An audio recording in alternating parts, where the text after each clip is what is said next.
Boa tarde, sejam todos muito bem-vindos, né? Eu acredito que vocês estão me ouvindo, né? Sabrina, me dá um ok só se está tudo ok? Acho que sim. Sim. Obrigada. Bom, sejam todos muito bem-vindos, estamos aqui hoje para fazer um novo webinar, né? Para falar um pouquinho aí com vocês, né?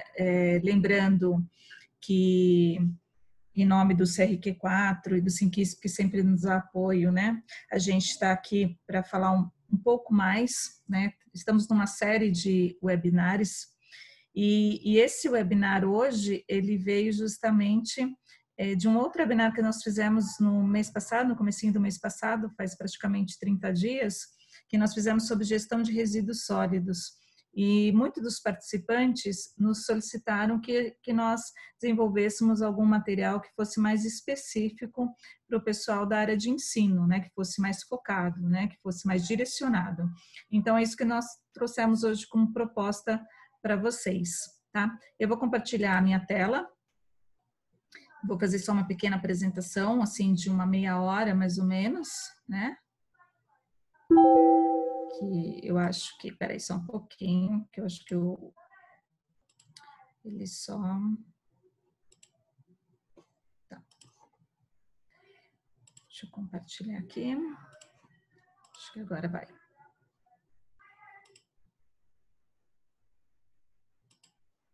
Estão vendo a tela inteira? Sim. Então, tá. Bom, então nós vamos falar um pouquinho para vocês hoje, mais a questão focada mesmo na parte de laboratórios, de instituições de ensino, da parte tanto de ensino como na parte didática, né, como na parte também de pesquisa.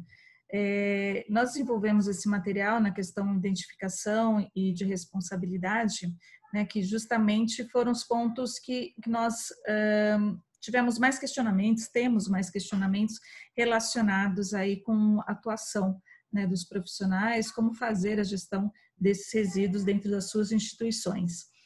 Eu vou pedir antecipadamente desculpa para vocês, mas a Sueli, ela teve um pequeno imprevisto, ela foi hospitalizada, então ela não poderá estar conosco, mas nós demos uma ajustada na grade e o Wagner, que também ajuda bastante na comissão de meio ambiente, ele vai dar uma palavrinha com vocês falando também, tá? Então nós vamos suprir aí as nossas demandas.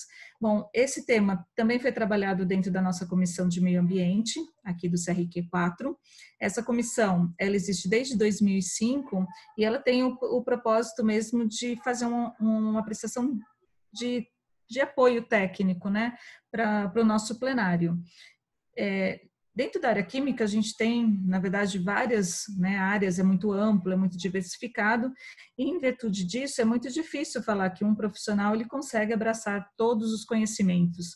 Então, a função dessas comissões técnicas são justamente para que a gente faça todo esse trabalho de aporte com o nosso plenário, né, trazendo subsídios que são mais específicos, né, com a experiência dos profissionais que militam mesmo na área, então acaba tornando mais rico. Esse grupo ele é composto de 17 integrantes atualmente, né, entre membros e colaboradores, e eu tenho a honra de coordenar esse grupo, não falei inicialmente, mas eu sou a Andréa Mariano, e coordeno aí as comissões técnicas do Conselho, não só essa, mas outras comissões, e nós estamos aí justamente para dar um direcionamento, né, para essas atividades, para esses assuntos que são relacionados com a parte ambiental, né? Então, por isso que alguns temas são desenvolvidos dentro de vários grupos específicos e a gente consegue trazer umas temáticas um pouco mais direcionadas para o setor. Nós temos alguns cursos que são ministrados, que justamente esse grupo acha que às vezes é interessante que os profissionais tenham atrelado no seu conhecimento técnico, que isso possa engrandecer ainda mais, né, a sua atuação profissional. Então, de acordo com isso é que a gente desenvolve as temáticas. Então, são sugeridos vários temas e sempre a gente acaba trazendo, né, um curso para vocês. até antes da pandemia, a gente fazia todos os cursos presenciais, né? Após a pandemia, ou durante a pandemia, que a gente ainda está, nós tivemos que nos reinventar também, né? Então, o mês passado, nós fizemos o nosso primeiro curso online, né, de gerenciamento de resíduos de laboratório químico. Nós tivemos, acredito, né, um bom desempenho, eu gostei, né, confesso que eu também era um pouquinho resistente, mas acabei me rendendo a essa modalidade, e ele foi muito aceito, né, e os profissionais acabaram também colocando que deveria ser uma forma de a gente continuar fazendo, mesmo que volte a ter totalmente, né, a nossa atividade 100%, mas que a gente mantivesse aí algumas atividades à distância, online, porque isso possibilita outros profissionais de outras regiões, né, do mesmo, não só do estado de São Paulo, né, porque o estado de São Paulo também nem sempre as pessoas do interior conseguem ter acesso a tudo ela, a todas as informações, né, que acontecem aqui na capital, mas também pessoas de outros estados, né? Então a gente consegue aprofundar um pouco mais e atender mais profissionais do setor químico, né, que possa aí ter mais conhecimentos. Então, dentro do site do Conselho, né, do Conselho Regional de Química aqui da 4ª Região, ele tem aí na sua lateral aqui em cursos e palestras, está sempre sendo colocado as nossas novidades referentes a curso. Então, fiquem sempre atentos, né? Porque ele acaba sendo bem dinâmico, né? Acho que o mês que vem, acho que deve estar marcado um sobre resíduos de serviços de saúde, né? Que é mais focado para a parte de também ambiental, mas nós temos outros que também vão ser lançados em breve, né? De vários outros segmentos. Então, vamos lá. Nós temos aí hoje, programamos à tarde aí para falar um pouquinho com vocês, né? Não vai ser um webinar muito longo, até mesmo, né? Por causa do formato. Então, hoje nós vamos falar para vocês um pouco sobre a gestão de resíduos em instituições de ensino e pesquisa, tá? A programação. Então, como eu mencionei para vocês, nós tivemos uma substituição da doutora Sueli e o Wagner, então, vai abordar um pouquinho mais, vai entrar na questão do plano de gerenciamento de resíduos. Ele vai falar de uma forma geral, né, sobre esse plano, então, nós demos para ele 20 minutos. Depois vem a Maria Fernanda, falando um pouquinho, você conhece os seus resíduos? Então, também ela terá 20 minutos. E depois vem a Dilceli, que vai falar um pouquinho pensando dentro do laboratório. Então, a gente foca bem, aí depois a gente entra. Então, a gente vai falar inicialmente como uma instituição como um todo, né? Porque a instituição, ela não se resume somente no laboratório, então nós vamos focar exatamente todo o universo da instituição e depois nós vamos funilando até chegar no laboratório, tá? Então, essa é a nossa programação de hoje. E depois das 3 apresentações, nós vamos fazer um pequeno debate, que na verdade vai ser responder as perguntas que forem formuladas aí através do chat. Tá? Então, aí depois eu faço moderação. Então, vamos chamar o nosso primeiro palestrante, o Wagner de Miranda Pedroso. Ele é engenheiro químico pleno. Deixa eu só fazer um negócio aqui, porque eu não estou vendo mais minha tela. Mestre em processos químicos e bioquímicos com ênfase em meio ambiente pela Faculdade de Mauá, com pós-graduação em administração industrial pela Vasolini e pós-graduação também em engenharia de segurança pela Universidade Cândido Mendes. A carreira dele foi desenvolvida em multinacionais de grande porte, possui expertise na gestão e desenvolvimento de projetos, envolvendo a gestão de resíduos comuns e perigosos, tendo implementado vários projetos relacionados à auditoria, avaliação de risco e impacto, adequação à regulação ambiental, regularização de documentos, avaliação de fornecedores, planos de gestão de coleta e disposição de resíduos industriais, economia circular e logística reversa. Né? Ele é membro da nossa comissão de meio ambiente, né? E professor convidado nos cursos de pós-graduação em gestão de resíduos sólidos e gestão ambiental. Vamos lá então, Wagner. Pode ligar seu microfone, sua câmera, que aí eu vou passar a bola para você. Boa tarde, Wagner. Olá, novamente. boa tarde. né? Obrigado pelas palavras. É sempre muito bom estar aqui com vocês, participando, buscando o desenvolvimento das atividades, divulgando as possibilidades que nós temos para os químicos que têm as oportunidades na área de trabalho. Às vezes, eu sou químico e não consegui ingressar ainda no mercado da química. Então, essas atividades que a gente está colocando aqui são possíveis trabalhos também para você. E para quem está na empresa, é sempre importante estar alinhando e vendo como são as práticas, as melhores práticas. Todo local que eu entro, que eu vou fazer uma atividade, sempre aprendo um pouco, porque cada um faz de um jeito diferente e não existe uma receita de bolo. Tem até um direcional bastante razoável, mas eles podem ser feitos de forma diferente. Então, quero agradecer a Andréia pela introdução. Já de antemão também agradeço as minhas colegas, a Dilceli, a Maria Fernanda, que vão estar falando um pouquinho depois de mim aqui. Quero agradecer a Sabrina, que está nos bastidores fazendo a atividade, e os outros membros da comissão. Eu vou estar colocando aqui, vou estar compartilhando a minha tela. Agradeço a vocês, sim, com certeza, que vocês são o objetivo principal, que é poder divulgar o que está sendo feito.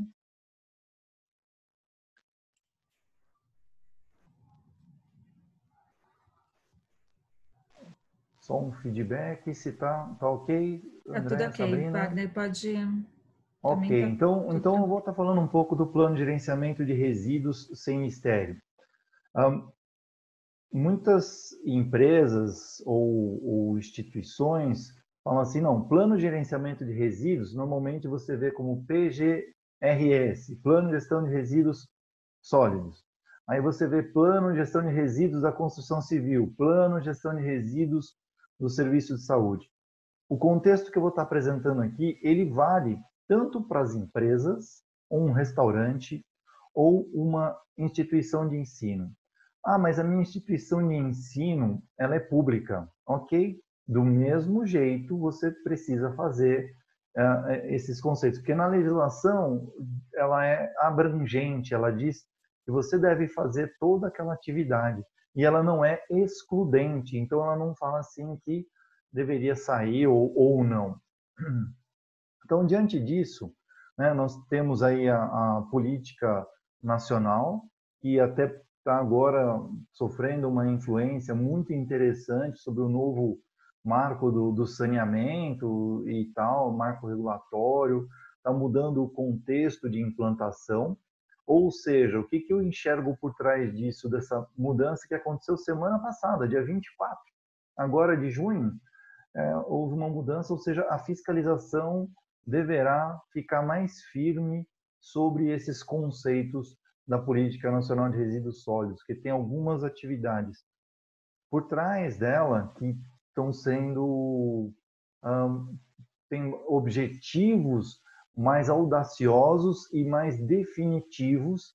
Então, para seguir esses objetivos, que é o encerramento dos lixões, os acordos de parceria público-privada que estão sendo mais fechados, aumentará a fiscalização sobre essas atividades.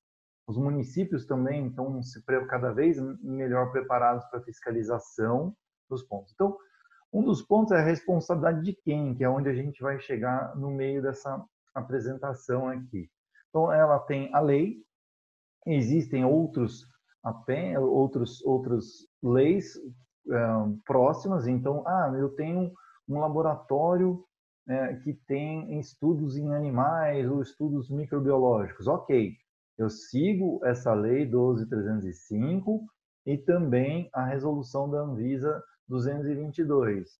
Mas eu trabalho na construção civil. Ok, você segue a resolução CONAMA, mas junto com ela. Então, e aqui quando a gente tem produtos químicos, tudo que vale aqui também vale para o nosso ponto, que é o que a Gilceli vai falar muito firmemente, e da abrangência geral a Maria Fernanda vai estar comentando também. Então, tem uma definição muito interessante de resíduo e rejeito. ela concilia, e aí eu me atrevo a conectar aqui que o resíduo ele é reciclável e o rejeito não, né, de uma forma geral. E um ponto importante quando a gente fala sobre resíduo, ele fala objeto, substância ou bem descartado no estado sólido, ok. Puxa, Política Nacional de Resíduos Sólidos, fala do resíduo sólido, ok. Fala do semissólido, então eu tenho aqueles pastosos. Eu tenho gases contidos em recipientes, então eu tenho uma situação, por exemplo, do ar-condicionado, o gás refrigerante que está lá, ele vai ter que ser descartado. E líquidos cujas particularidades tornem inviável seu lançamento na rede. Veja, esse daqui, ele está abrangendo principalmente aqueles nossos residuais das soluções que são preparadas no laboratório. Então, aqui também tá. Eu costumo mencionar, assim, simplificar, é lógico, que tudo que a gente vai fazer a gestão de resíduo, que sai pelo portão da empresa, e a escola tem CNPJ, então ela é também uma empresa, tudo que sai pelo portão, ele acaba sendo gerenciado ou tem um viés aqui na Política Nacional de Resíduos Sólidos. Eu costumo simplificar dessa forma. Se eu lançar pelo efluente, eu vou pensar no decreto 8468, para quem está em São Paulo, ou resolução econômica 430. Então, a gente vai ver dessa forma. Então, a gente entende que nós entendemos que temos que fazer essa gestão e em nenhum momento aqui foi excludente. E aí a gente vem com o plano de gestão de resíduos, que é uma necessidade, que traz lá os nossos entes. Então, você vai falar em atividades industriais, estabelecimento de serviço de saúde, serviço público de saneamento, empresas mineradoras, estabelecimentos comerciais de prestação de serviço. Então, a gente está aqui, né? Os nossas instituições, dentre outros, porque você gera uma quantidade. Por exemplo, no município de São Paulo tem uma lei municipal e isso tudo é regido pela legislação municipal.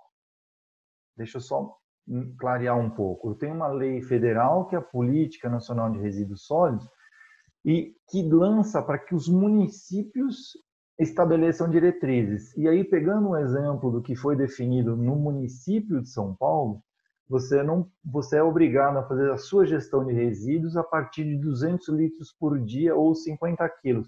Logo, uma escola precisa fazer esse plano. Principalmente quando ela tem resíduos perigosos. E aí, quando a gente abre isso, a gente vai ver os nossos resíduos laboratoriais são aí, na sua grande maioria, considerados perigosos. Então, eu preciso fazer por essas correlações que são definidas aqui. Então, no plano, você precisa descrever o empreendimento, né? Então, eu vou descrever como que ele está, onde está situado, né? Como é que ele está estruturado, qual é o tamanho dele. Então, eu faço um croquis ou um desenho dele com o fluxo. Vou fazer um diagnóstico dos resíduos gerados, então eu preciso ter uma avaliação do que eu gero, né? Em que forma, qual é a quantidade, a característica deles, né? Entender bem eles na caracterização que estão correlacionados. Por exemplo, quando a gente tem resíduos de serviço de saúde ou biológicos dos ensaios, eu vou ter a resolução 222, mas que ela não anula a 10.004, então eu tenho que fazer uma sinergia entre eles. Vou pensar que lá já está definido que eu tenho que ter responsáveis por cada etapa de gerenciamento, né? Eu tenho que deixar isso muito claro dentro da minha instituição. E vou ter procedimentos operacionais também. Eu não ligo os procedimentos operacionais direto no plano, mas eu cito que existe uma instrução de limpeza, uma instrução de organização, a gente cita isso para dizer que tem uma estrutura dentro desse plano, né? E tal. Então, o plano, né, a política é materializada na empresa. Aqui, o plano, ele é a forma como a política se materializa dentro da empresa, porque a legislação ela fala, você olha, fala, puxa, legal, e como é que eu coloco isso na prática? A prática, né, ela vem através do plano. onde eu vou dizer como eu faço, você estrutura isso dessa forma. E a ideia é colocar um planejamento associado ao que é presente, né, no momento atual, e o futuro. Futuro, 2, 3, 5 anos. Então, você pode incluir, dependendo, até no seu planejamento estratégico. O que faz um certo sentido, porque o custo da destinação de resíduos impacta o budget da escola, da instituição. Então, você precisa prever isso. Tem instituição que tem resíduos há mais de 10 anos estocados. Então, eu preciso montar um plano e combinar com a direção, falar assim, não, esse ano eu não tiro resíduos, mas o ano que vem eu tiro. Ah, eu tenho uma quantidade grande, então tira metade. Então você faz esse planejamento para que você possa, ao longo de um tempo, poder melhorar a sua área, porque o resíduo estocado ele contribui, né, com riscos físicos, químicos, biológicos dentro da estrutura. Então, por isso você precisa colocar isso dentro do seu plano, né, estruturado, sempre importante.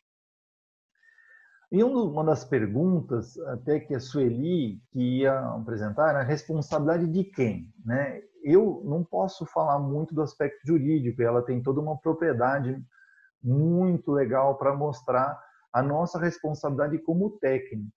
Então, eu trouxe direto na política que eu tenho que ter uma responsabilidade pelo técnico habilitado.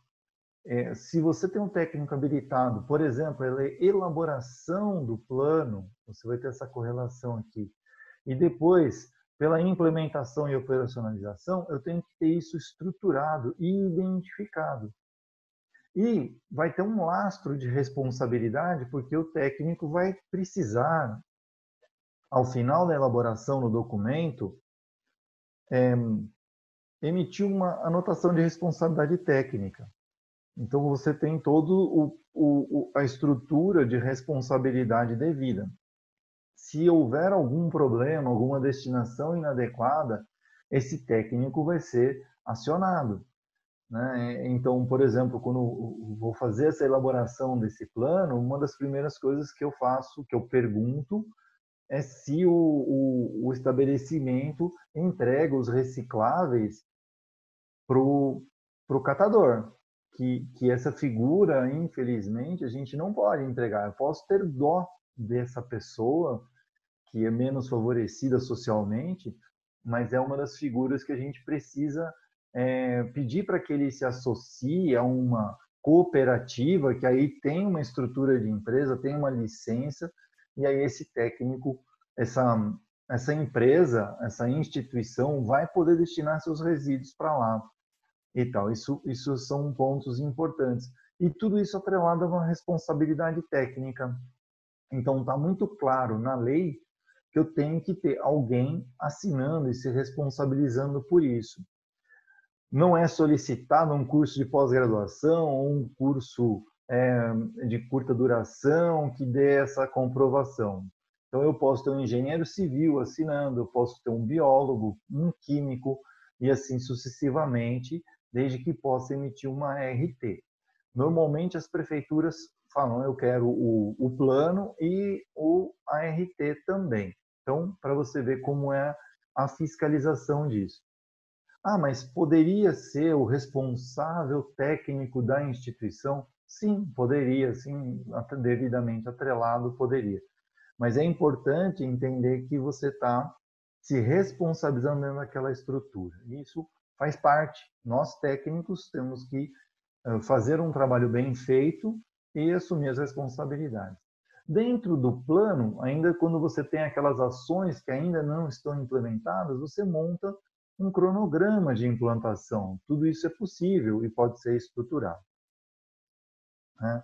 E aí aqui eu trago um exemplo prático, para não me alongar muito, de como monta. Então eu tenho uma empresa, essa empresa ela tem uma entrada com matéria-prima, utilidade, mão de obra, e a saída dela é produto, emprego, lucro, ou no caso de uma instituição de ensino, são as pessoas formadas e tal.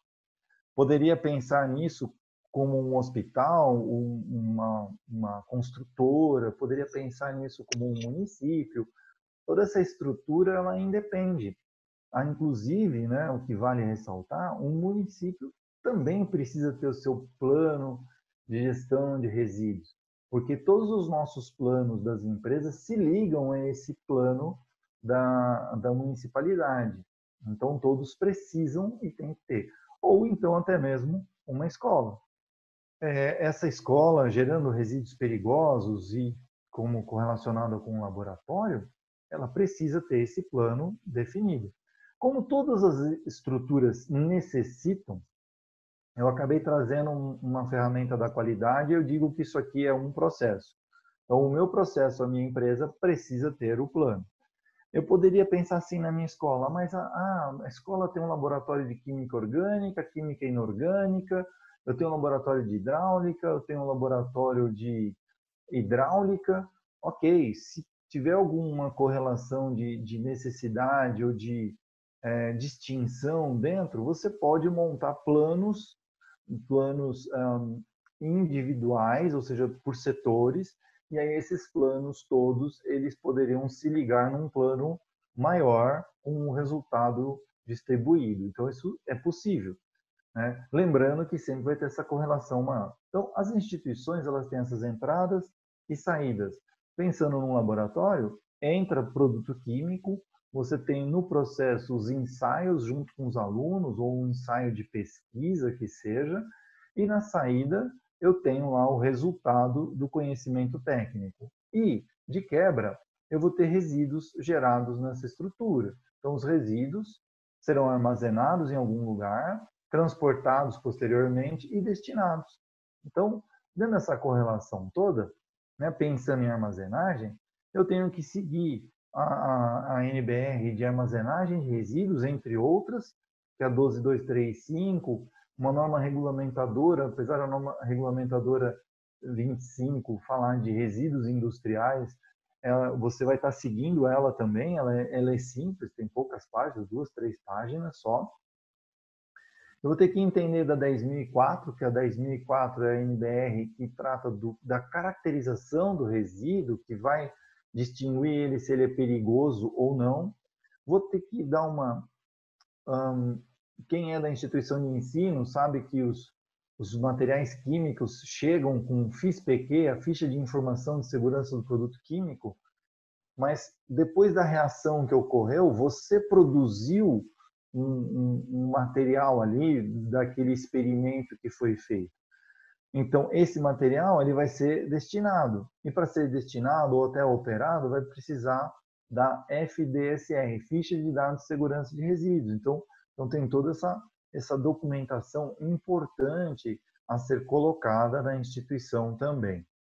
E aí tem o papel do químico, é óbvio, que ele, para interpretar um laudo químico, só um químico, né? Alguém que tem a formação mínima necessária para isso. Dentro desse contexto, eu até saliento que às vezes o próprio laboratório emite um laudo de caracterização e nem sempre está tudo muito certinho. Ou então, eu preciso entender aquele meu resíduo. Uma das coisas mais importantes para a gente fazer a gestão de resíduos é entender o meu resíduo, o comportamento dele, saber se ele está uma tendência. Ele pode ter dado não perigoso, mas ele pode, né, estar muito no limite. Então, interpretar essa situação, ela é importante, porque daqui a pouco, quando eu ponho o resíduo para fora, ele mudou, ele pelo processo ou por alguma coisa que aconteceu, ele não está mais não perigoso, tem uma condição diferente. Então, eu tenho que tomar alguns cuidados aí. E aí está aqui a NBR, de forma simplista, classe 1, classe 2, perigoso, não perigoso. Se eu tiver resíduos biológicos dentro da instituição, eu vou pensar na resolução 222, que aí caracteriza de A a E. E se tiver obras, eu vou ter que usar a resolução CONAMA também para caracterizar em ABCD. Lembrem-se, nenhuma delas exclui a outra, então eu tenho que fazer de forma sinérgica isso, sempre atrelado à política. Lembra que lá na política que eu comentei agora há pouco, mencionava que eu precisava entender a característica do resíduo. Aí a gente vai falar de transporte. O transporte tem lá a resolução 5232, alterada pela 5848. A 5232 ela é de 2016, mas recebeu uma alteração no final do ano passado mais significativa. Recebeu algumas alterações assim em função da pandemia, flexibilizando o transporte de álcool gel, algumas coisas assim, mas não é o que nos atinge aqui. Então, se eu tenho resíduos perigosos, eu vou ter que entender se eu tenho que colocar identificação no meu caminhão, no meu veículo. Vou pensar na caracterização em função disso do transporte de resíduos, que vai seguir uma definição, que esta é uma outra classificação independente das três classificações que a gente viu no slide anterior. Então, classificação para transporte, ela não conversa tão diretamente com a classificação do resíduo. Então, tem resíduo que é classificado como perigoso pela 10.004, pela ABNT, mas que para o transporte não é, e vice-versa. Então, eu tenho que tomar alguns cuidados aí. O MTR, que agora está recentemente está começando a ser feito de forma federal, tornou obrigatório, já era obrigatório, agora sacramentou isso, vai ser de forma online. Saiu semana passada também, tivemos algumas alterações interessantes aí e tal. A embalagem, então o meu resíduo, sendo perigoso, ele tem uma embalagem específica para ele, eu tenho que tomar esse cuidado, né? Eu tenho que ver a questão da compatibilidade ou a incompatibilidade ou incompatibilidade, né? Como você preferir. O veículo tem que ser adequado e apropriado para essa finalidade, tem que ter os conjuntos de emergência. O motorista precisa estar treinado nessa função, né? E tal. Eu preciso saber isso. E como tem tanto detalhezinho aqui, eu acabo criando um checklist para tudo isso, para saber se o meu resíduo na hora do transporte ele foi adequadamente. Essa é uma das partes razoavelmente negligenciadas no processo, mas muito importantes, porque aqui existem situações de multas no transporte que vão de R$ 1.000 a R$ 5.000. Só que dependendo do técnico que fez a vistoria no veículo, ele pode associar isso à lei de crimes ambientais. E aí a multa pode ir a 50 milhões. Então, você tem situações e situações aí que tem que tomar cuidado. E o transporte, você pode estar se perguntando, não, mas isso é problema da transportadora, do motorista, da empresa que eu contratei. Mas a resolução ANTT 5232, ela é bem clara. A responsabilidade é do transportador, sim, e também do expedidor. Então, eles respondem em conjunto, tá? Não, é direto. A multa que vai para o transporte, ela vai dobrada. Ela vai uma para o transportador e uma multa para o expedidor. É automático isso. Então, eu preciso tomar esse cuidado. E aí, para finalizar a gestão do resíduo, eu vou pensar no destino. Então, o MTR, de novo, como uma informação de recebimento. Eu tenho o certificado de destinação final ou o certificado de tratamento final para isso. No caso do Estado de São Paulo, eu vou ter o CADRE, que é uma licença para que eu possa tirar um resíduo da minha empresa e destinar ele para o ponto final. Em alguns casos, logística reversa. Não é o caso das instituições de ensino, elas acabam não entrando no plano de logística reversa, mas isso não inibe elas de destinarem os resíduos da logística reversa, como óleo lubrificante, lâmpada e tal. Isso aí a gente inclui no plano de gestão de resíduos. Tenho que fazer o CONAMA 313, que é o inventário, plano de gestão de resíduos e assim por diante.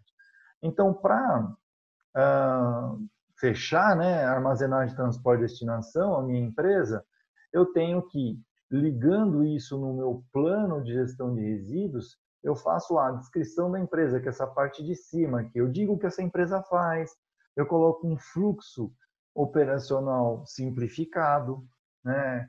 Eu coloco onde ela está situada. Então, vou fazendo essas descrições. Vou informando os processos internos, se meu laboratório físico-químico, se é biológico. Então, eu posso estruturar isso por segmento também, né? Como eu comentei. Mapeamento de processo, é bem interessante isso da qualidade. Vou pensar no resíduo, descrever isso. Primeiro eu descrevo a empresa e os processos, para eu entender onde gera resíduo, onde gera produto. Eu vou colocar o resíduo propriamente dito, o fluxo de coleta interna, responsabilidades, como for, caracterização, rotulagem. E na destinação, para fora da empresa, eu vou ver o transporte externo, destinação, reuso, reciclagem. Lembrando que para fora da empresa, eu tenho que entender também se esses processos todos são devidamente homologados. Por isso que eu comentei que aquela pessoa que é o carroceiro, o catador, ele acaba não podendo mais fazer parte aqui, porque todos têm que ser homologados para essa finalidade.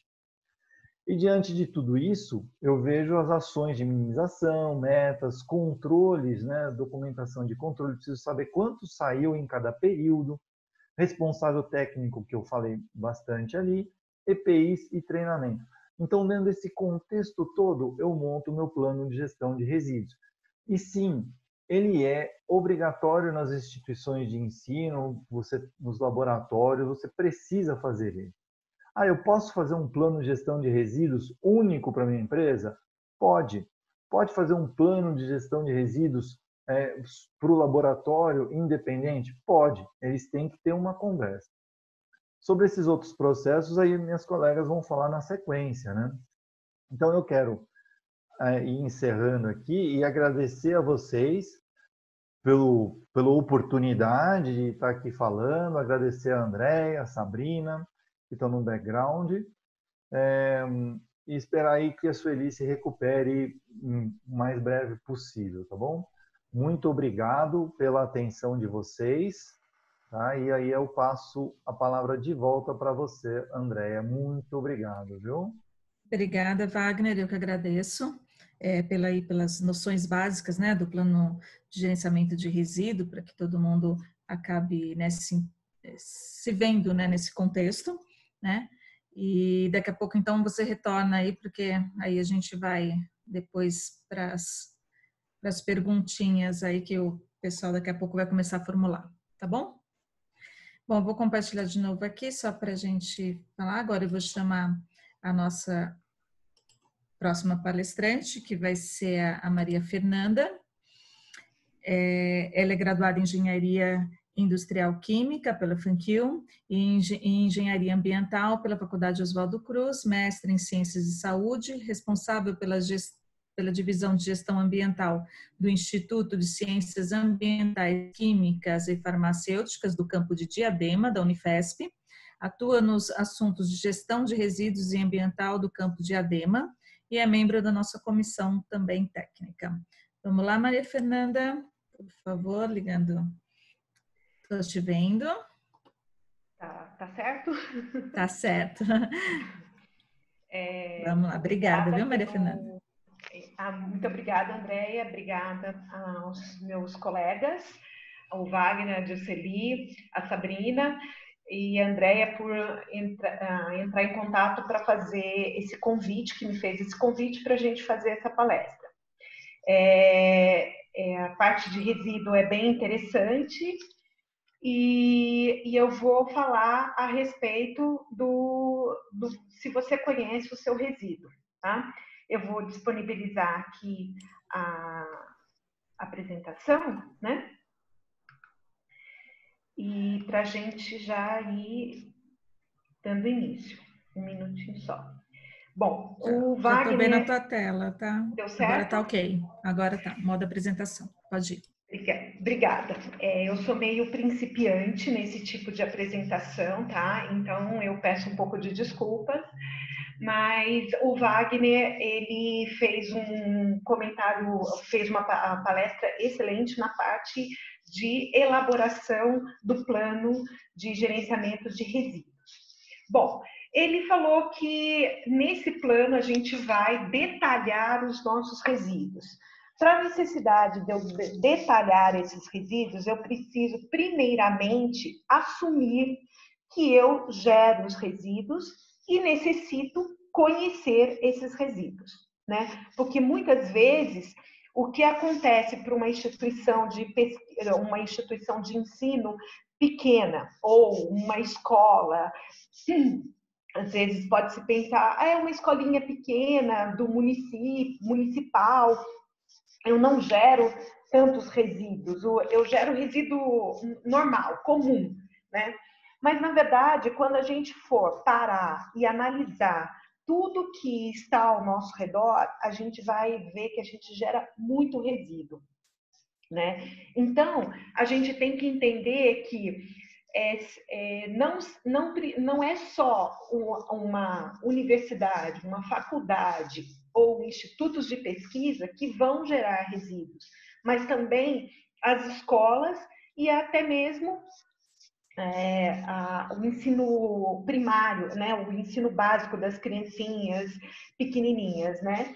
É que às vezes eu não me familiarizei ainda muito bem com os nomes, que hoje mudou tudo, né? E na verdade, a gente tem que entender que a gente gera, sim, esses resíduos, mas vai depender do tamanho dessa escola, dessa faculdade, dessa universidade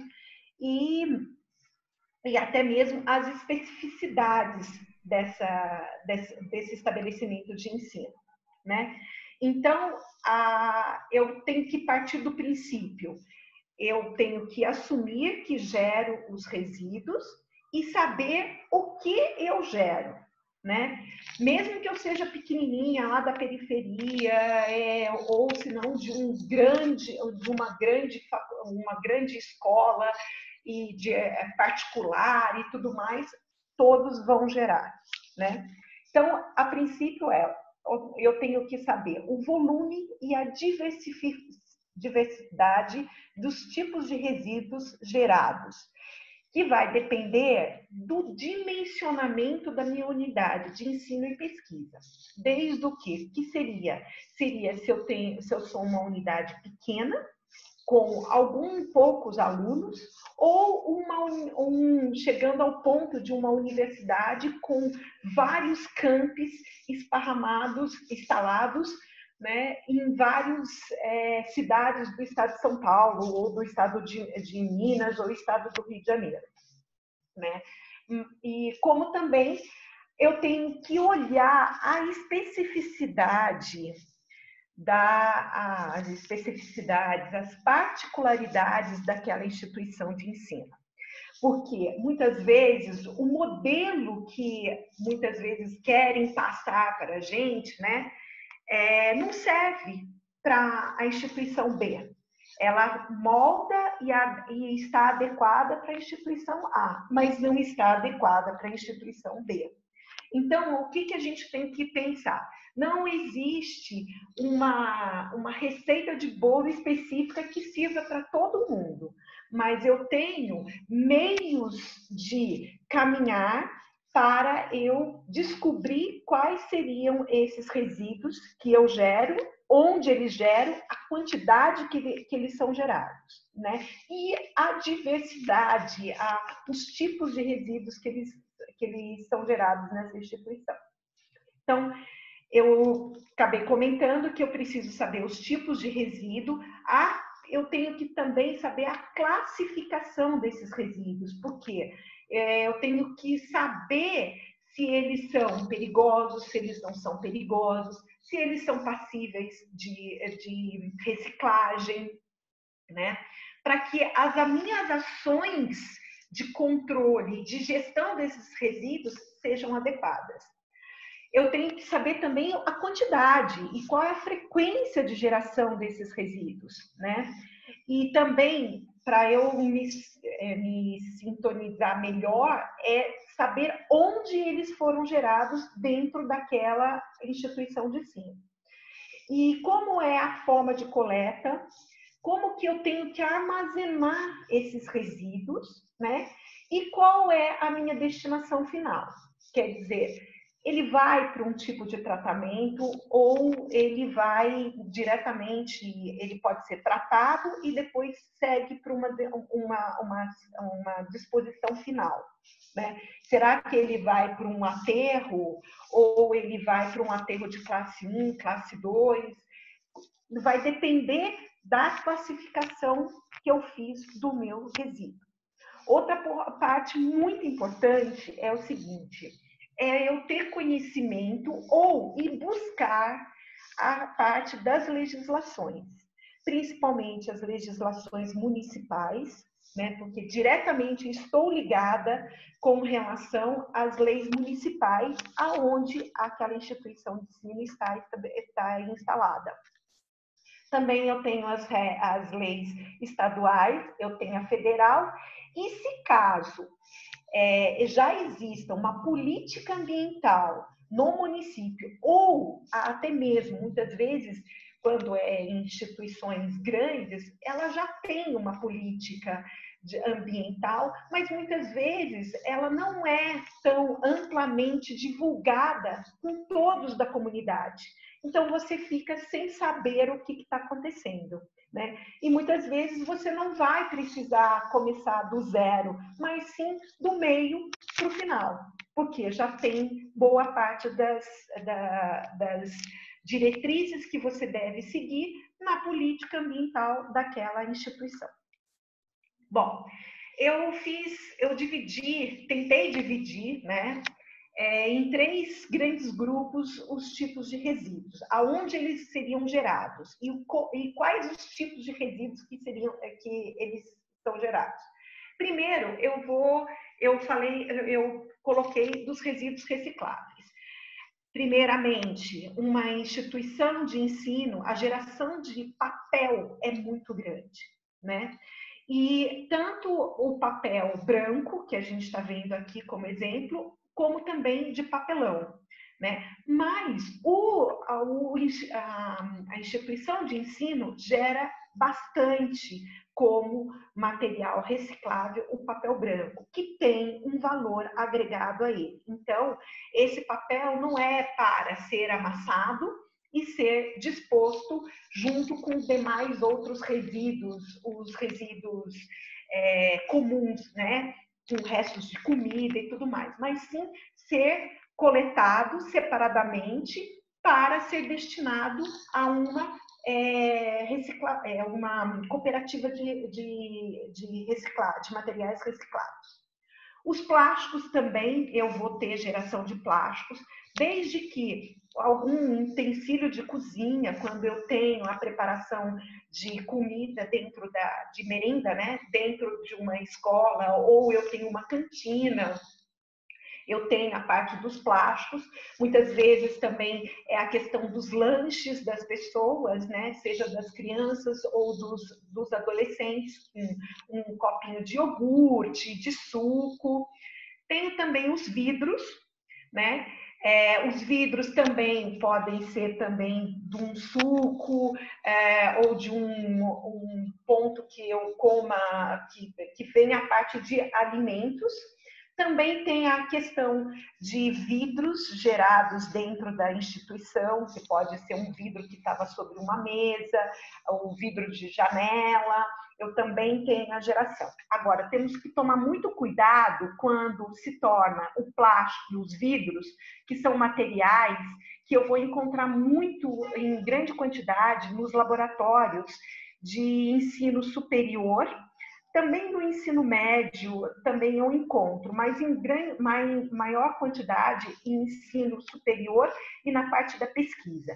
Esses tipos de materiais gerados, plásticos e vidros gerados nos laboratórios de pesquisa ou de ensino, de aulas, né, de práticas, eles não podem entrar nessa classificação aqui, tá? Então, eles vão ter que ter uma outra destinação e vão ter que ter um outro olhar para eles. Também tem a parte dos toners, dos equipamentos de xerox, as máquinas multifuncionais, sendo que ela pode ser retornada para o comprador, o fabricante, tá?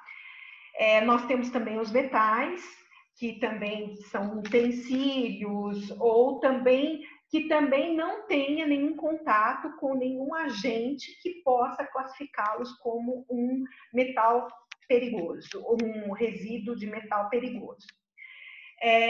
Outro ponto que as escolas têm que se atentar, as escolas, as universidades, é a geração de alimento, principalmente quando tem a cantina ou um restaurante universitário, um restaurante da faculdade, onde eu tenho os restos de alimentos in natura. Que seriam isso? Aqui mesmo a gente já vê casca de banana, de batata, e isso é um resíduo que eu posso dar uma outra destinação para ele, que seriam as composteiras, serem inseridos em tratamentos de compostagem ou de minhocários, né?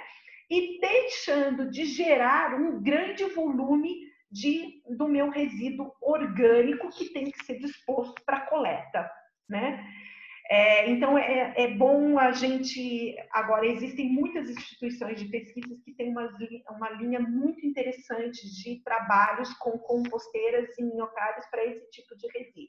Outro tipo de resíduo que vai ajudar muito na parte da compostagem e do minhocário seriam os resíduos classificados, muito popularmente pelo nome de resíduos verdes. Os resíduos verdes, eles podem ser gerados em pequenas quantidades, que são aqueles que folhas que caem, fruto da varrição de um pátio com galinhos, folhagens, sementinhas, flores, e isso também eles vão entrar na parte da composteira, né? Então ajuda muito nessa parte de misturar esses dois resíduos, e esse resíduo aqui, ele já, pela própria política, ele não é visto com bom tom para ser mandado para os aterros, né? E sim ser utilizado futuramente na decomposição como um adubo, né, para as hortas e a parte da jardinagem. Os óleos, tanto de óleo de cozinha, como também os óleos utilizados na manutenção. Também eu tenho os equipamentos eletroeletrônicos e também eu tenho a parte de pilhas e baterias, tá certo? Bom, resíduos de manutenção e conservação. Esse eu vou ter um volume maior também de resíduo. Por exemplo, nós temos aqui o resíduo da construção civil, né? Aqui são entulhos da construção civil, que também existem legislações específicas que há uma classificação deles. Aqui eu já tenho um entulho, aqui é um entulho da construção civil limpo, quer dizer, eu não tenho outros materiais que pode torná-lo impedi-lo que vá por uma recicladora, né? Aqui eu já tenho, já é um entulho mais misto, onde entra tudo, tanto da construção como também outros resíduos juntos. Outro que também é gerado na parte da manutenção são as lâmpadas fluorescentes. Ah, mas espera aí, as lâmpadas fluorescentes são recicláveis. São recicláveis, porém, por elas terem na sua composição materiais tóxicos, elas seguem um tratamento mais específico. Então, elas saem desse dito assim, tudo é reciclado. Na verdade, é um tratamento que você tem que dar para as lâmpadas fluorescentes. Por isso que elas entram e não entram na classificação de reciclado. Eu, particularmente, eu não falo que ela é reciclada. Outro ponto, que esse é um tipo de resíduo que não é gerado constantemente. Ele, muitas vezes, quando é uma edificação um pouco mais antiga, nós ainda vamos encontrar telhas de amianto, como também as caixas d'água de amianto, que a gente sabe que devem ser trocadas devido a todo um problema de saúde que pode vir a causar nas pessoas a presença do amianto. As latas de extinta, elas seguem destinação específicas. Elas não podem aproveitar uma caçamba que esteja na rua, ir lá e jogar. Então, ela tem que estar, ela é dita como resíduo perigoso. Eu tenho que ter um cadre para fazer destinação dela. Também tenho, de grande volume, a supressão de árvores, quando eu tenho uma área bem com uma conservação arbórea grande, e muitas vezes eu preciso fazer a supressão das árvores. E isso também gera um volume muito grande. Hoje também existem já meios para você encaminhar esse resíduo para uma recicladora e não mais encaminhar para um aterro, né? Ocupando um espaço muito grande dentro do aterro. Nós também temos o gesso, onde a gente tem que tomar cuidado, que ele na grande maioria, é o formato do drywall, que hoje é muito utilizado para fazer expansão de uma sala de aula ou diminuição de uma sala de aula, né? A outra categoria, eu já tenho, a outra classificação, desculpa, são os resíduos das atividades de ensino e pesquisa. Dentre eles, a gente tem o clássico dos resíduos que são gerados nos laboratórios. Sejam eles nas aulas práticas de graduação ou não graduação, ou também nos laboratórios para o desenvolvimento de pesquisa. É claro que aí haverá uma diferenciação do volume e da diversificação de tipos de resíduos, tá? Também vou ter os resíduos comuns, os resíduos químicos que eu posso estar gerando em pequena quantidade, como também em grande quantidade. Outro também que eu vou, um material clássico, são os móveis que eu tenho dentro de uma sala de aula, ou sala dos professores. Após ser tirado o inventário dos móveis, eu posso fazer a destinação. Posso até segregar partes desses móveis, o que é madeira, o que é metal, né? Também, já nessa linha de resíduos perigosos, também de laboratórios e de ensino e pesquisa, eu também tenho os resíduos infectantes. O que seriam os infectantes? Não só pensar que só hospitais geram resíduos infectantes. Não, eu tenho tudo que tem a parte biológica, secreções humanas, a parte de sangue, é um resíduo infectante. E esse resíduo infectante, ele pode ser utilizado em alguma aula prática ou também numa ensino e pesquisa. Eletroeletrônico também eu vou ter, né? A parte das gerações de resíduos eletroeletrônicos. Eu posso ter um equipamento de multimídia, eu posso ter um computador que não está mais em perfeito estado para ser utilizado e eu necessito descartar. Um ponto importante também, depois que eu venho a conhecer os meus resíduos, eu classifico os meus resíduos, eu falo assim, e agora? O que eu vou fazer com eles? Para onde eu vou encaminhá-los ou como eu vou fazer o tratamento? Um deles, a gente já falou, que seria as composteiras, né? Eu tenho a composteira eu posso ter uma composteira do nível domiciliar até uma composteira de grande porte, né?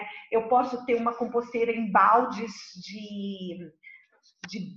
que a gente pede em bar, restaurantes, para montar a minha composteira. Posso fazer um tipo de um caixote. Eu posso comprar kits de compostagem que você vê na internet aí, ou abrir uma vala no solo, ou fazer por sistemas de leiras, né, que são os amontoados. Daí eu tenho todo um sistema de controle de temperatura dela, mas que depois eu vou ter como resultado adubo para que eu possa utilizar na minha área verde da minha instituição de pesquisa. A questão da madeira, eu tenho as grandes recicladoras, né? Elas chegam amontoados, elas são trituradas e viram esse pó de madeira que vai dar origem a outros tipos de materiais, dentre eles, o MDF, que é tão popularmente conhecido. Outro ponto também muito importante, que também, se eu não quero a compostagem, eu posso fazer a compostagem utilizando as minhocas, que daí é o sistema de minhocário, para haver a decomposição desses alimentos orgânicos, cascas de fruta, bagaços, sementes e tudo mais. Outro sistema também que eu posso ter é enviar os resíduos perigosos para incineração, ou se não para coprocessamento, que são sistemas específicos de tratamento, tem que saber muito bem a classificação dos meus resíduos, necessito ter licenças, né? Eu preciso ter o CADRE liberado pelo órgão ambiental do meu estado, né? Aqui em São Paulo é o CADRE, pela CETESB. Os aterros, eu posso ter aterros sanitários, classe 1 e classe 2. E outro ponto, quando eu tenho os meus materiais recicláveis, devem ser destinados, fazer convênios com as cooperativas de catadores de materiais recicláveis.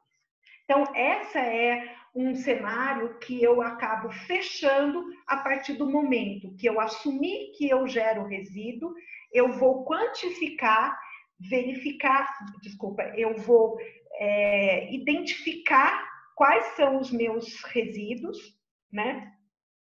E daí eu pego e vou averiguar quais seriam o sistema de destinação e tratamento e destinação dos meus resíduos. Bom, o que eu tinha para falar foi muito rápido, eu acredito que eu ainda não passei do meu tempo, e agradeço a atenção de vocês. E esse esqueminha que eu passei, essas informações, tanto serve para as escolas de pequeno porte até as grandes universidades, com vários campos esparramados aí, instalados por toda a parte do nosso estado. Muito obrigado e eu estou à disposição depois para as futuras perguntas. Obrigada. Obrigada, Maria Fernanda. Acho que foi bem esclarecedora aí, né? A gente lembrando, né, que tanto o pequenininho como, né, grandes geradores, a gente tem as nossas obrigações, né? E tem várias opções que a gente pode estar aí solucionando, né? Não precisa necessariamente a gente ir só para o descarte final. Bom, vamos para a nossa última apresentação, né? Agora vai ser a Dilceli. Ela é mestre em Química pela Universidade de São Paulo, licenciada em Química pela Universidade de Ponta Grossa, no Paraná, mais de 10 anos de experiência nas áreas de Química Instrumental, Gestão de Qualidade com enfoque nos ensaios analíticos e amostragem de matrizes ambientais. Atualmente atua como consultora de Sistema da Qualidade, Gestão Ambiental em empresas de diversos segmentos e também é membro da nossa comissão. Ok? Vamos se posicionar, Dilceli. Boa tarde. Obrigada, boa tarde. Bom, deixa eu colocar minha apresentação aqui. Obrigada, André, pela apresentação. Obrigada aos colegas aqui. Não vou me estender muito para sermos breves e cumprirmos com nossa programação.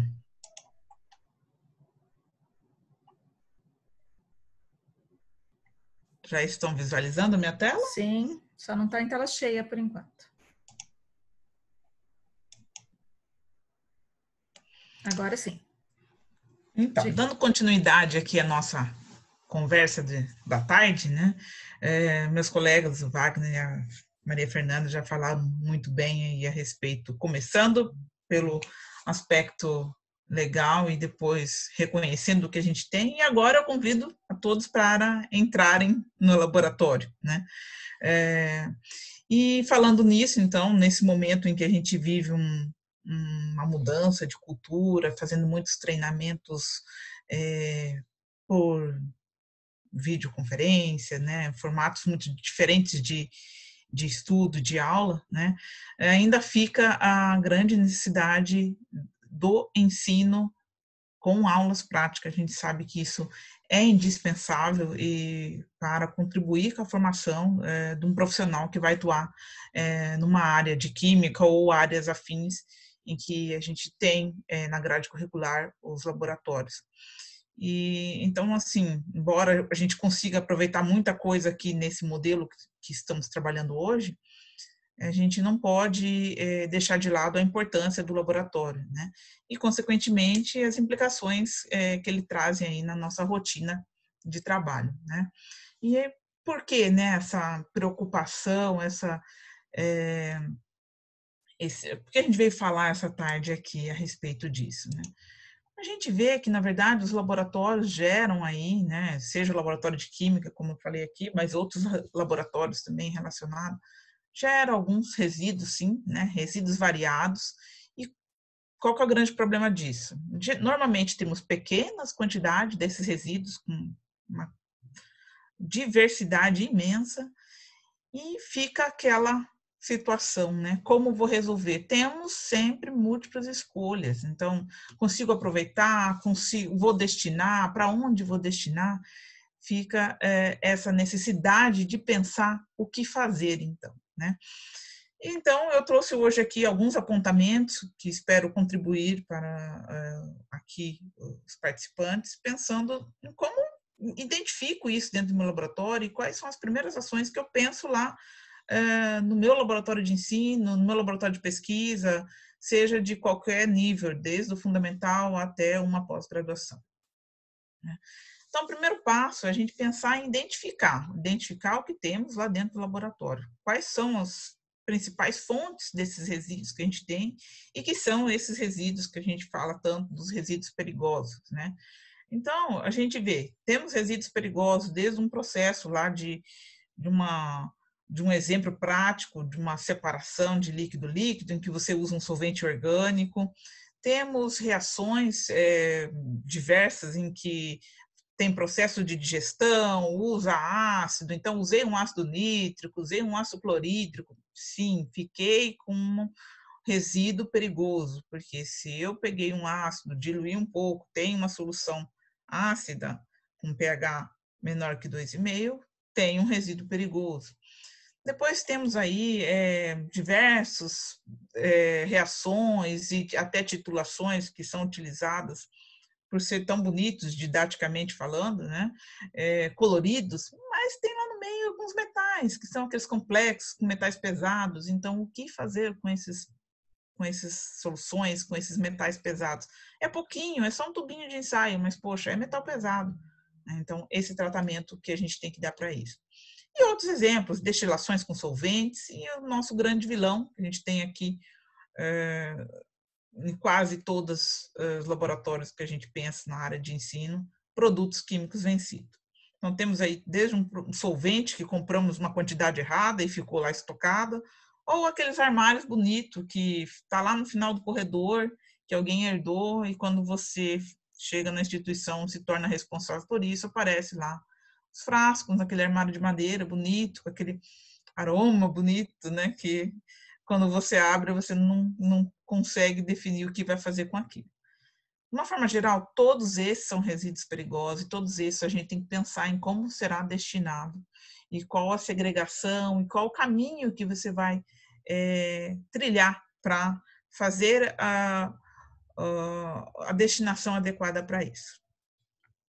Pensando nisso, então, a gente tem que criar a rota de como isso está sendo gerado na instituição, né? Onde eu estou gerando? Estou deixando o produto vencer, herdei produtos vencidos, estou gerando esses resíduos durante o processo de ensino e de pesquisa, e como que eu estou armazenando isso até que chegue o momento da destinação adequada, né? O primeiro caminho é a gente ir levantando essas rotas e vendo o que a gente tem, né? Feito isso, a gente começa a pensar no quê?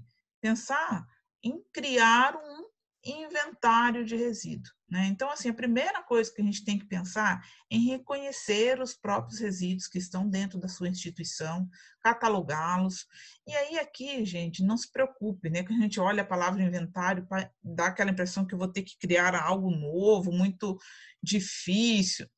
é uma tabela Excel. A gente começa com uma tabelinha Excel básica, com nome, quantidade e unidade que você está usando para fazer essa medição aí.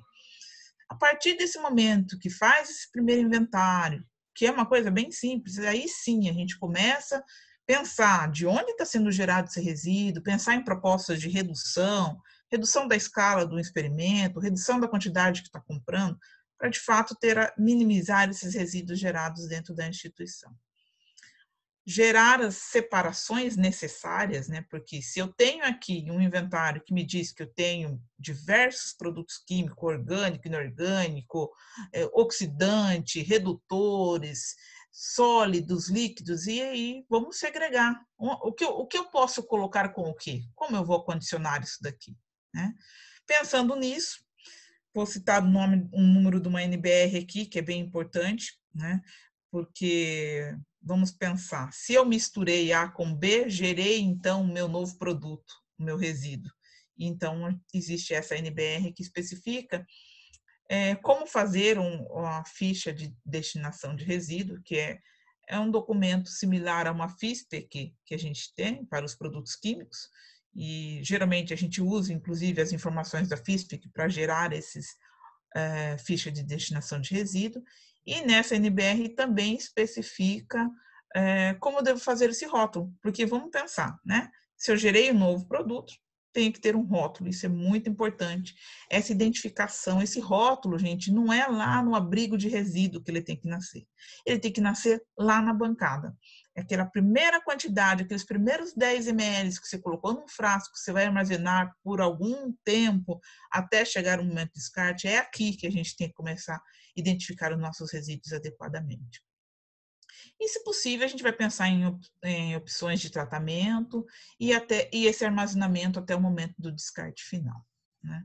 Então, mais ou menos esse é o caminho que a gente tem que criar dentro da nossa rotina de trabalho e sistematizando como isso vai acontecer. Lógico, nada nasce perfeito. Primeiro a gente começa com modelos bem simplistas e depois, com o tempo, a gente vê que consegue melhorar o processo e vai criando uma separação, identificação, vai criando uma cultura de cuidar dos resíduos também, né? Porque isso é bem importante, né, para esse mundo de ensino. Hoje a gente ensina com os experimentos a como entender um processo, mas a gente também tem que ensinar, criar nesse aluno a importância que ele tem que dar para esse resíduo que ele gera. Então, esse cuidado que ele tem que ter lá no momento que ele gerou, ele já tem que conhecer que vai para um frasco adequado, que tem uma identificação, e isso a gente vê que faz toda a diferença no profissional lá na frente, quando chega no mercado de trabalho e que tem essa postura ambiental consciente, né?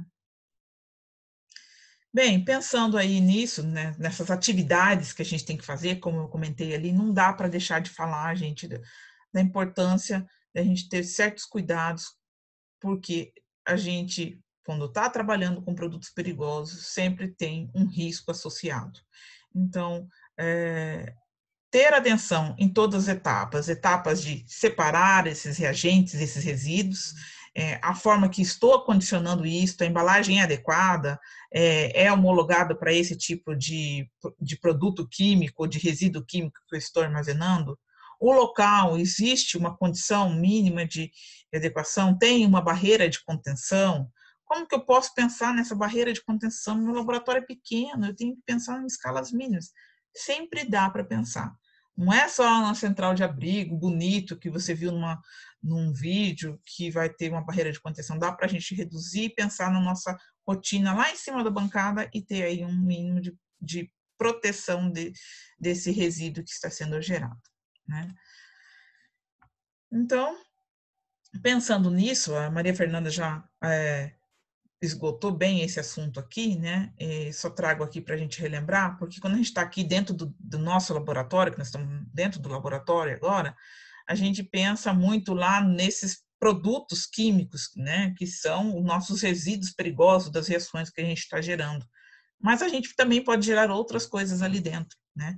E que vai para fora do nosso laboratório. Então, temos que nos preocupar com os frascos dos reagentes perigosos, porque eles também são produtos perigosos.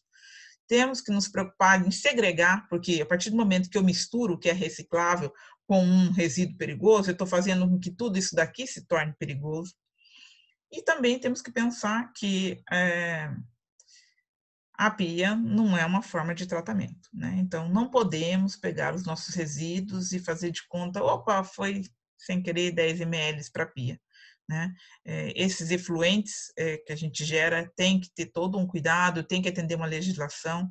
Então, se a instituição, mesmo que ela tenha uma estação de tratamento, a gente tem que avaliar se a forma adequada de levar isso até a estação de tratamento, e geralmente não é através da rede de esgoto, né? E outro ponto aqui importante, gente, quando a gente pensa em resíduos infectantes. E quando a gente pensa em resíduo infectante, a gente pensa naquela coisa de um hospital, de um laboratório de análises clínicas, alguma coisa grande que gera muito resíduo infectante. Lógico, esses são os grandes geradores. Mas, se você tem um pequeno laboratório de microbiologia que faz uma análise de coliformes, se você tem lá algum experimento com animais, você também vai gerar resíduos infectantes. Então, tem que ter esse cuidado dessa destinação, porque esse aqui também é um resíduo perigoso e com especificações específicas, como o Wagner já comentou um pouco mais cedo com vocês, né? Reconhecido isso e focando aqui no nosso resíduo perigoso, que são os produtos químicos vencidos, as nossas reações com os diversos solventes, metais pesados e tudo mais, e as nossas embalagens que a gente gera, vamos continuar pensando nisso e como que eu vou segregar e como que eu vou organizar isso dentro do meu laboratório.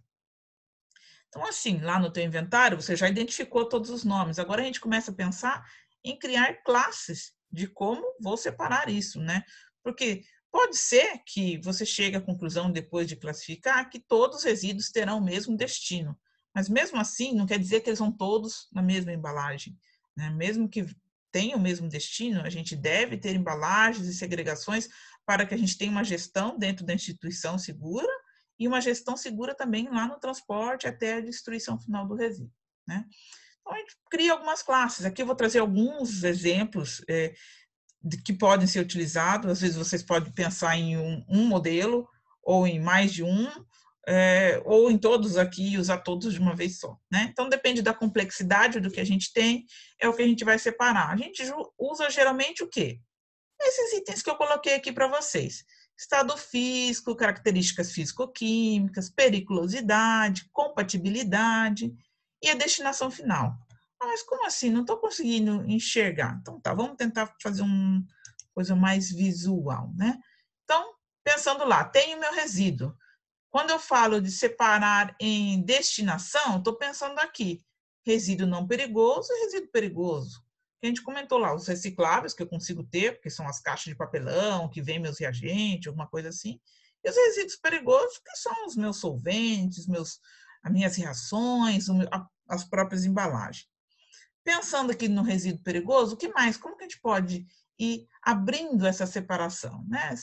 Estado físico, então separa em sólido e líquido.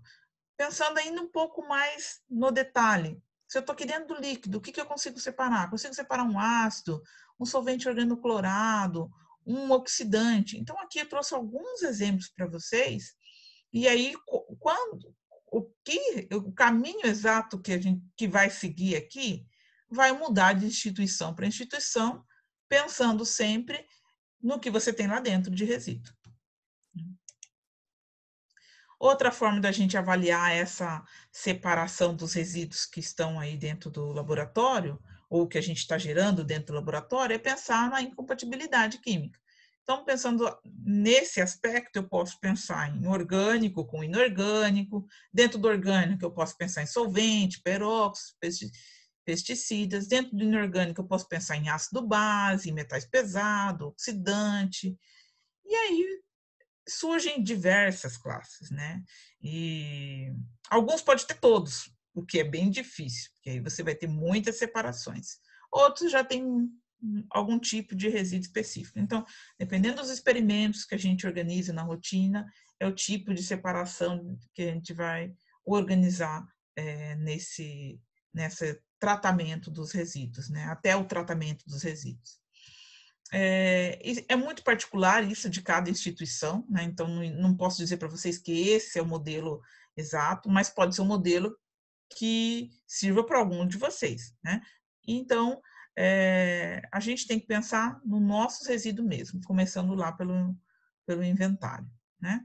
E aí, voltando aqui o que eu falei para vocês, que a gente, dessa questão de risco, né? Trago alguma coisa a mais para buscar aguçar a criatividade de vocês aí na rotina, trago alguns modelos do que a gente pensa aí no armazenamento. Já consegui segregar, já sei o que eu vou separar, então vamos pensar em armazenar de forma adequada, seja esse resíduo lá numa capela que você tem adequada, que você possa colocar os resíduos, seja isso num pallet de contenção, ou até mesmo, dependendo da quantidade, até numa bombona, num recipiente maior, ou essas bombonas menores, tem algumas instituições que usam esse tipo de bombonas para líquidos e já deixam próximo da área de lavagem, então você faz primeiro o descarte aqui, de acordo com as compatibilidades, depois faz uma rinçagem da vidraria para depois colocar para uma lavagem. Eu gosto muito de trazer esse modelo, que é uma coisa bem simples, né? Bandejas plásticas, funcionam muito bem para quando a gente pensa em ácidos e bases, né? E sais perigosos que a gente possa ter. Então, você tem um armário lá, para você criar essa tua primeira barreira de contenção, fica bem interessante. Aí tem vários modelos, menores, maiores, mas e se você estiver pensando no solvente orgânico? Não vai ser legal, né? Colocar aqui numa bandeja plástica. A gente pode pensar no modelo de bandeja de inox, bandeja de alumínio, vidro. A gente tem que buscar aí a alternativa que for mais adequada e que couber no bolso também do projeto, né? Solventes orgânicos, trago a opção muito boa também aqui para a gente pensar que, de repente, eu até tenho essa capela lá e não estou utilizando ela de forma adequada, né? A gente tem capelas específicas que tem esses armários já adequado com um sistema de exaustão negativo ou armários específicos para armazenar solventes orgânicos. Aqui a gente precisa desse cuidado especial, gente, porque além de muitos dos solventes orgânicos ser cancerígeno, mutagênico e todas aquelas caveirinhas que aparecem lá no rótulo, tem a questão de que eles são voláteis muitas vezes e aí sim traz um risco de explosão, fogo, né? Então, por isso esse cuidado com os solventes orgânicos aí, né? Quando eu falo solventes, eu estou pensando aqui em mistura de solventes, reagentes vencidos, tudo isso que possa estar lá na tua instituição, né? Então, assim, eu trouxe algumas ideias aqui para vocês, né, do que fazer lá na tua rotina. Deixei por último esse slide aqui só para vocês pensarem nas destinações. Então, a gente geralmente pensa que destinação é para uma incineração. Sim, muitas vezes pode ser que seja, mas tem uma mente aberta que existe outras possibilidades, dependendo do tipo de resíduo que você tem dentro da tua instituição, você pode sim fazer aí um coprocessamento ou até mesmo mandar para um aterro, né? Então, avaliar as possibilidades, buscar os fornecedores que estão na região. Aí a gente pensa, poxa, mas eu gero tão pouquinho. Existe possibilidades, né? O Wagner comentou aí com vocês essa gestão. De qualquer forma, a gente sempre vai ter que pensar e ter o documento legal, que aqui dentro do estado a gente precisa ter o CADE de acordo com esse CADE para onde vocês vão destinar, né?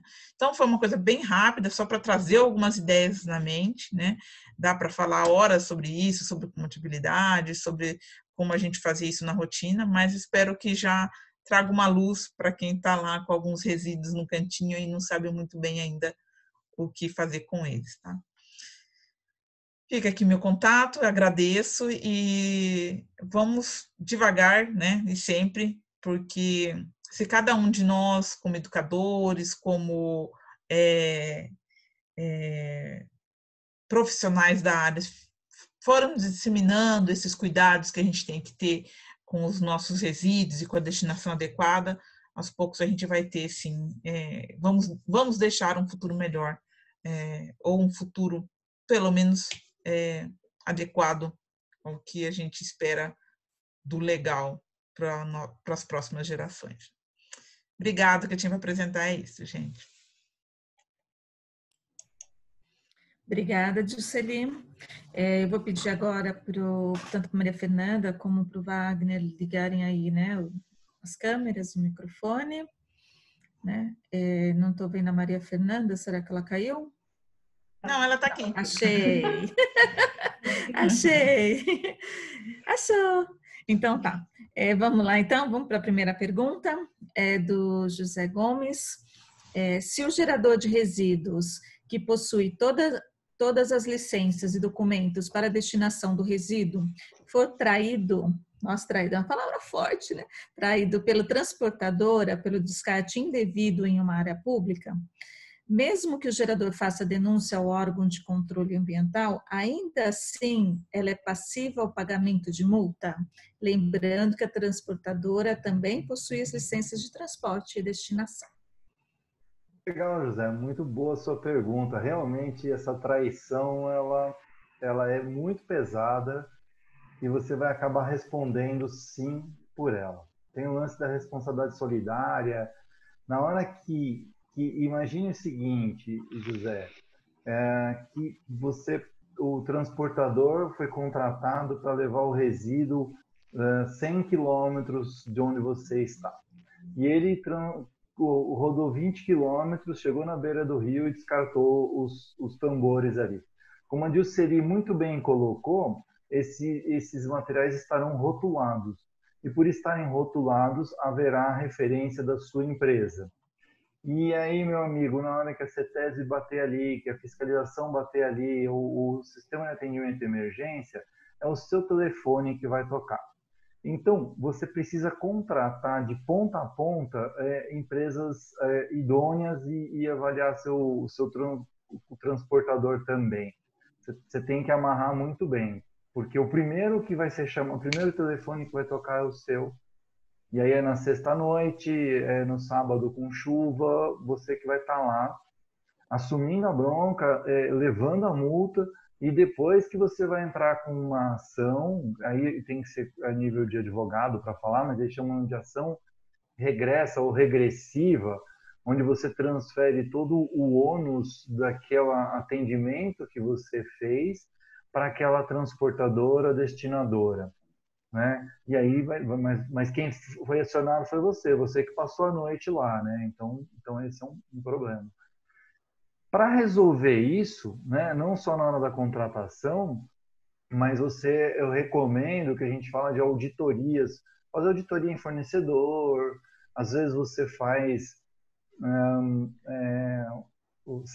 eu já vi empresa que faz um relatório de perseguição de veículo, ou seja, você põe alguém da segurança, eventualmente, uma vez por ano, cada 6 meses, e aí eles seguem o caminhão para saber se saiu da sua empresa e foi para o destino final.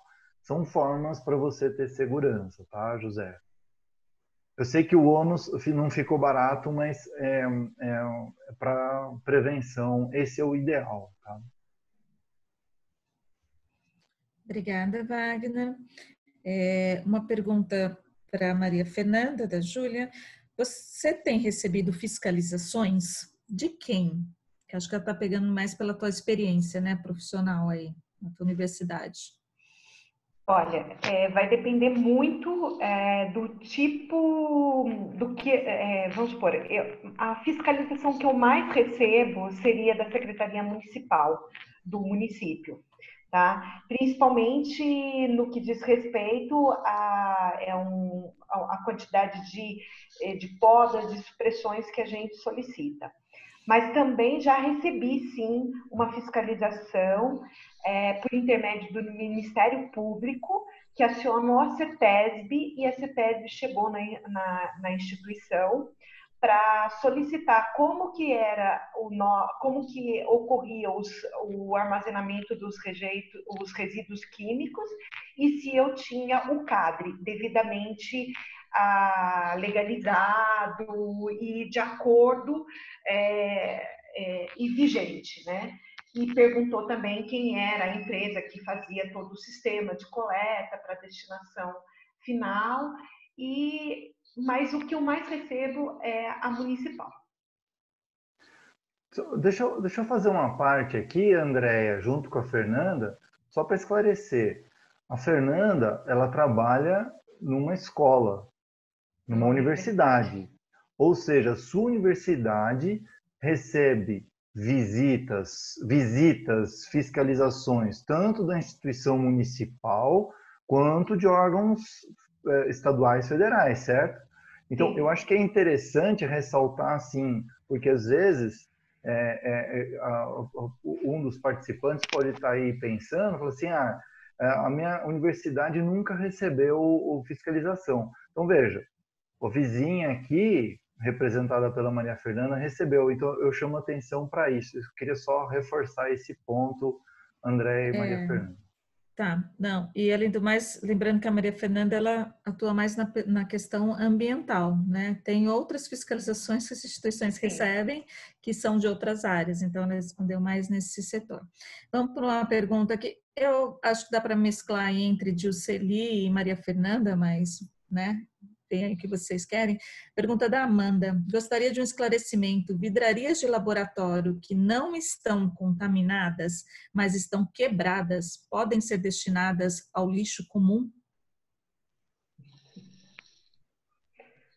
Bom, assim, tirar para o ímpio, a não, questão né?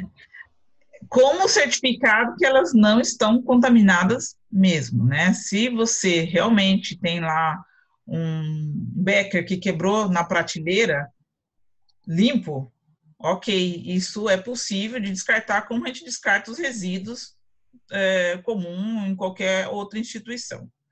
Mas se é uma vidraria que foi quebrada durante o processo de higienização, aí fica bem mais complicado. Então, ter essa certeza de que a vidraria realmente está limpa.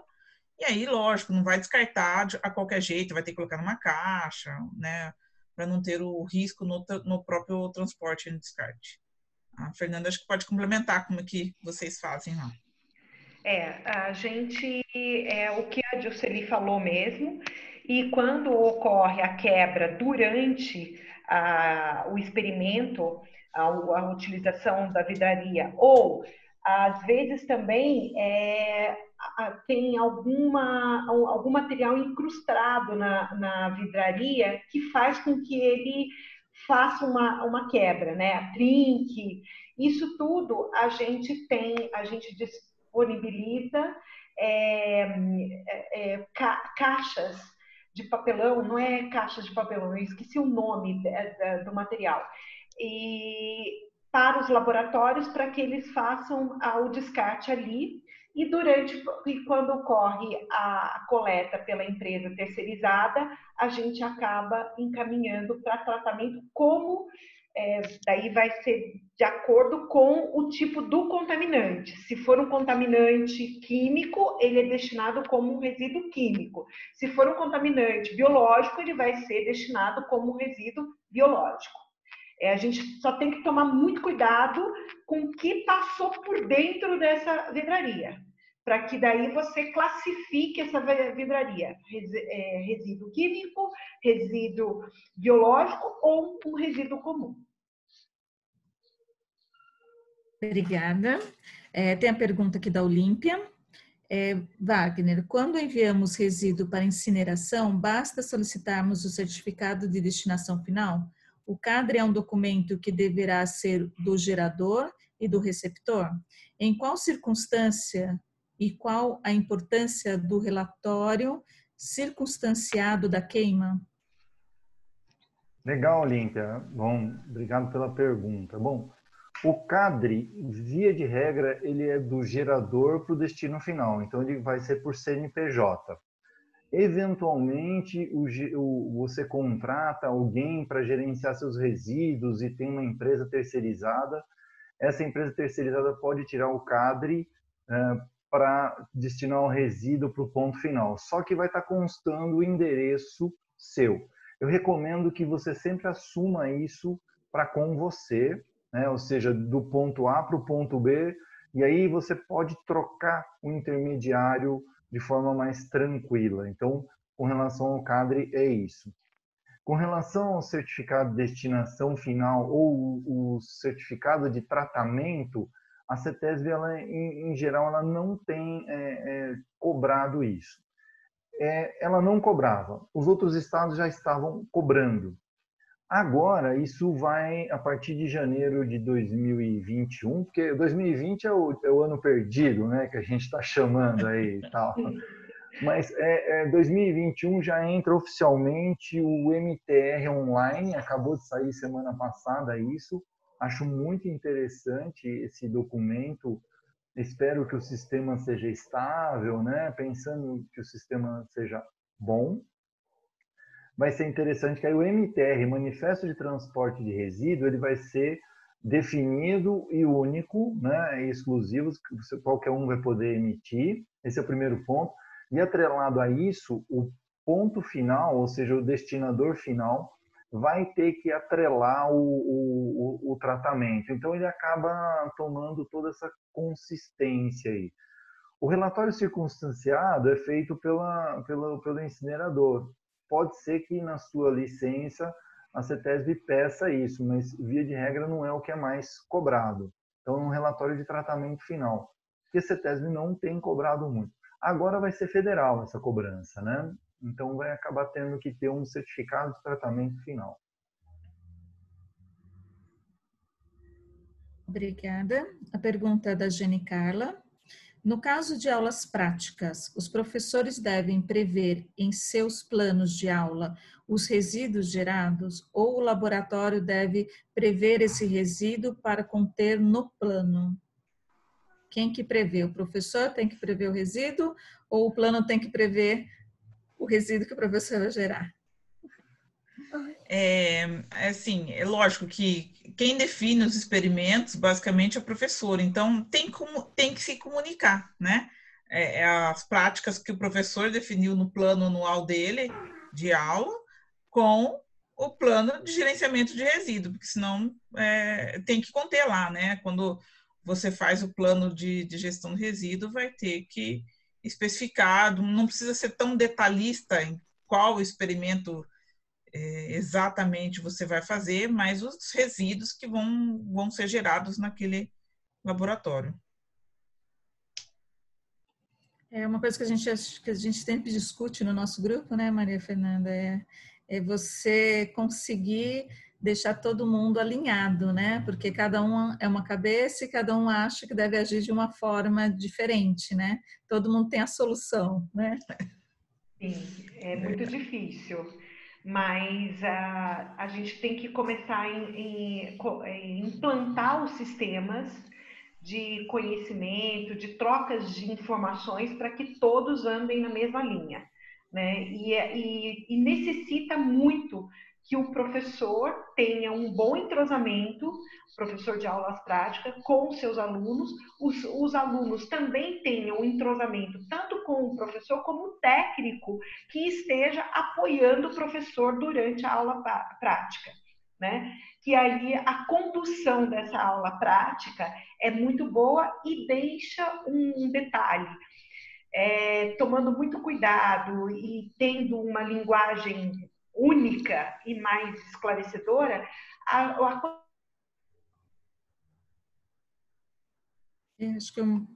Acho que ela caiu. Depois que ela retornar, a gente volta, tá, gente? Pergunta da Luciene. Wagner, então, além do PGRS, a instituição deve ter PGR? É o seguinte, você faz um plano, você tem que definir, depende do tamanho da instituição que a gente está falando. Tem instituição, como outro dia eu estava falando com um grupo, uma pessoa representava uma escola de 150 alunos, o outro tinha uma instituição de 1.800. Assim, são dimensões distintas. É assim, em geral, você pode fazer um único plano geral para a empresa. O que eu recomendo que você tenha um subplano para o laboratório ou para a área de serviço de saúde, principalmente se ela for terceirizada, tá? Mas você pode fazer isso num único documento. É uma ferramenta de gestão. Eu falo sempre assim, no primeiro momento, quem não tem, crie planos com subplanos. Depois você vai se sentindo mais seguro para unificar todos os documentos. O que é importante? Você conseguir correlacionar uma entrada com outra saída. Eu queria aproveitar até que a Jaqueline fez uma pergunta sobre o diagrama de Ishikawa. Eu não usaria tanto o Ishikawa, eu uso o mapeamento de processo. Quando você pensa em mapeamento de processo, você olha aquilo com uma caixinha preta, vê o que entra e o que sai. Então, quando eu penso em plano ou subplano, eu vou estar entendendo dessa forma. Eu estou pensando no plano do laboratório, estou usando o mapeamento de processo para ele, que vai se ligar junto ao outro processo. Então, você faz essas correlações. Até o momento você se sente seguro e monta um único plano, ou não, ou estrategicamente fatia o frango ali, fatia o sistema como um todo. O importante é a ligação entre um e outro. Esse balanço ele é importante, tá bom? Fernanda, agora você voltou. Você quer terminar a tua linha de raciocínio? Desculpa, é que começou a cortar muito e aí a gente... Não, eu que peço desculpa porque está emparelhado o meu celular e justamente entrou uma ligação e ele corta. Então, a questão é o seguinte, o entrosamento do aluno com o técnico que dá o apoio às aulas práticas e mais o professor é ter uma linha única, mais entrosada, para que as aulas práticas ocorram mais tranquilas, mais adequadas e desta forma, como uma consequência, gerando menos resíduos. Porque muitas vezes o que acontece? Numa aula prática, o pessoal acha que é interessante e muitas vezes muito bonita as aulas práticas. Só que a gente tem que entender que quanto mais a gente gera produtos, resíduos dentro do laboratório, ou usa erroneamente um produto químico em quantidades grandes, desnecessariamente, eu vou ter uma produção de resíduo maior. Né? Então, necessita sim ter esse entrosamento. Pronto. Desculpa, eu vou pedir para depois os palestrantes colocarem aqui no chat. Você ficou sem som. Andréia, tá mudo. Não, vou pedir. Não, ok. Eu bati, mas não foi. Eu vou pedir para depois vocês colocarem aqui no chat o e-mail novamente, porque tem gente questionando que eu acho que eles não conseguiram olhar, tá? Então, se vocês puderem fazer o favor depois de colocarem aqui para eles, tá? Aí tem uma pergunta já que estão disponíveis, tem um e-mail lá também. Exato, né? Mas às vezes querem antes não localizo direito. A pergunta do Bruno e o Ricardo também está com a mesma dúvida. Às vezes o volume de resíduo gerado é muito pequeno.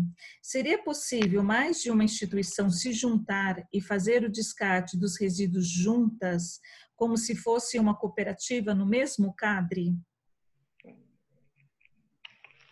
Para quem você vai? Para o Dioceli ou para mim? Ou para quem? Então, ele não fez para quem? Eu acho que pode ser os três em comum acordo aí. Posso responder. Sim, eu tenho sempre discutido isso bastante com a Dioceli.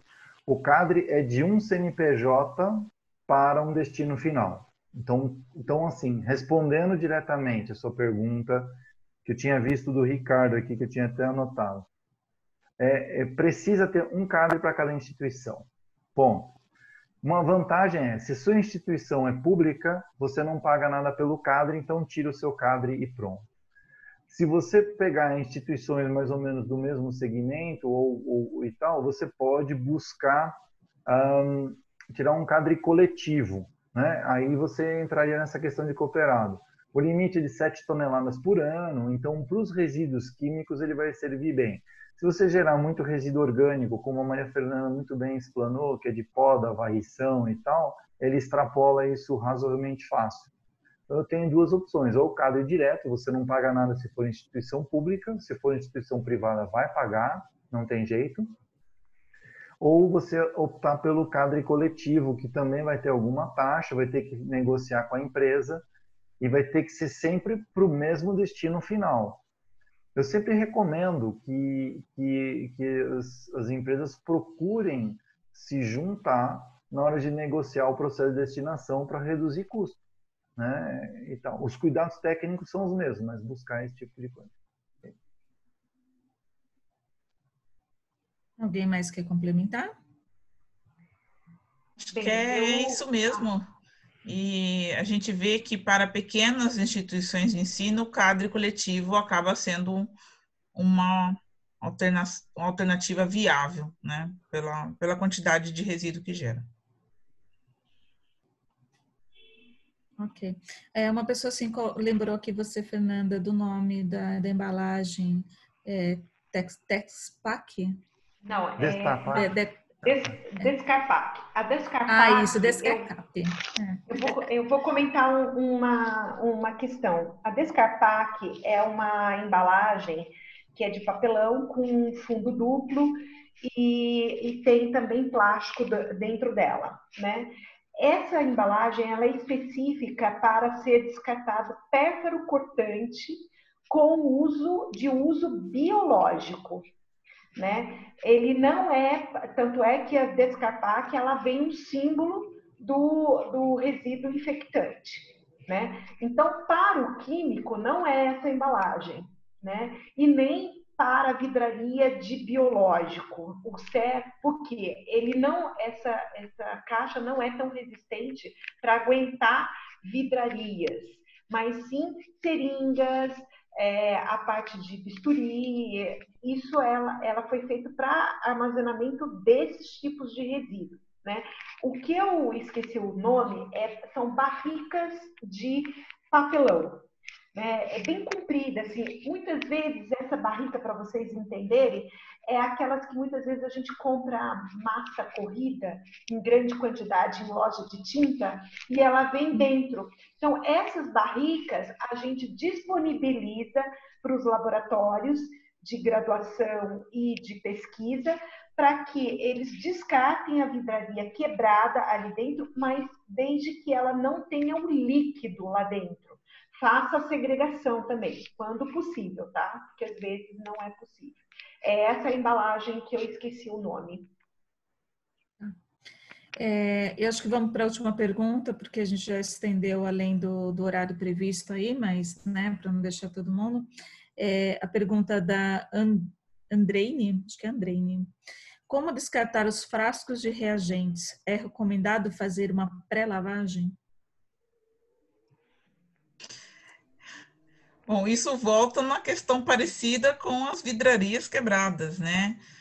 Se é frasco de reagente perigoso, se torna um resíduo perigoso. E uma pré-lavagem só não é o suficiente para você caracterizar como o frasco não perigoso. Então, eu não recomendo, né? Teria que ter toda uma sistemática de comprovar que a vidraria realmente, de fato, está inerte, não tem mais nada ali dentro. Ok? Bom, gente, agradeço muito a participação de todos vocês que ficaram até quase o final. A vocês palestrantes, né, Dilceli, Maria Fernanda, o Wagner, que se expuseram, a Sabrina, que está lá nos bastidores, né, dando suporte para que a gente continue, aos membros da comissão, que não estão aqui na tela, mas é que a gente viu que realmente eles estão assistindo, então estão apoiando aí a equipe, né, a todos os membros de comissão que estão participando. Então, a gente queria dizer nosso muito obrigado, né, e se vocês quiserem deixar alguma mensagem final, fiquem disponíveis aí, pode falar. Bom, vou começar, que eu estou aparecendo primeiro aqui na minha tela, vou falar eu, então. Quero agradecer também, André, foi um momento muito importante, né, que a gente tenta passar um pouco da rotina nossa de trabalho e espero ter contribuído com o grupo aqui. Obrigada aos colegas todos aqui. Também venho agradecer a todos que estão aqui com a gente, nos prestigiando, os colegas que apresentaram. Muito obrigada também pelo apoio da Sabrina e da Andréia, por todo o apoio técnico, principalmente eu, que estou sendo a primeira vez que estou fazendo a palestra via essas plataformas mais modernas, né? E, assim, com muito receio, mas estamos aqui, estamos aprendendo, né? A vida tem nos mostrado muitos desafios hoje, né? Então, eu agradeço a todos e tomara que a gente se encontre em outros eventos do CRQ. Um grande abraço para todos. Muito obrigada. Bom, como podia ser diferente, quero agradecer a parceira Dilceli, Maria Fernanda, nesse encontro nosso, mais uma vez aqui, das reuniões que a gente participa, a Andréia e a Sabrina, que estão... A Andréia está sempre à frente, a Sabrina não quis aparecer muito aqui, a imagem dela, mas está sempre muito rápida e tal. A vocês que estão aí buscando conhecimento, procurem, provoquem, porque ninguém é detentor de todo o conhecimento, mas a gente vai crescendo com essas perguntas que vocês vão fazendo, com as necessidades aí que vão. Lembrando que esse encontro hoje, que temos aí mais de 100 pessoas aí inscritas, surgiu de uma demanda de um webinar anterior, que o pessoal começou a perguntar e tal, e aí a Andréia falou, pô, vamos fazer um para a instituição de ensino. Então, parabéns aí pela iniciativa, o CRQ, Andréia, Sabrina, pela provocação, e agradeço muito vocês aí por estarem junto com a gente aí. Muito obrigado, queridos, queridas. Até mais.